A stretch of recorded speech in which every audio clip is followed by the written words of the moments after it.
Don't let simple titling issues delay your business sale. Now, there's nothing more frustrating to work for a year or more on a potential sale of your business only for it to fall apart right at the finish line. And we see this happen a lot. We can have delays come in right at the last minute. One of the most common ways we see is that, vehicles are titled improperly. Maybe they're titled to a different business than the one that's being sold, or maybe they're titled in your name or your mother-in-law's name or something other than the business.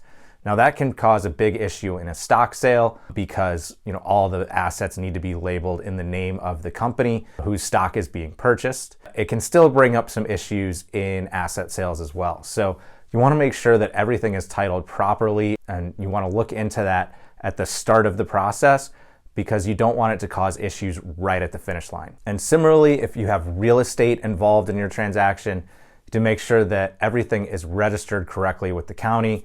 We had a restaurant, we actually bought this a couple years ago, where it came with about 6 acres of land divided up into 3 different parcels, and that the land wasn't registered correctly with the county records. So we had to have an attorney go in and fix everything, and it added about another month to the business sale. So again, you want to make sure that everything is set up front so that you don't find out right at the end, because those are the type of things that through the due diligence process that are usually last is really going through titling and getting things ready to transfer over to the buyer's name. So they're kind of the last thing in the process. So it's right when you really don't want to see any delays, because at that point you've already gone a long way. So up front, if you have any real estate, make sure everything is registered correctly with the local government.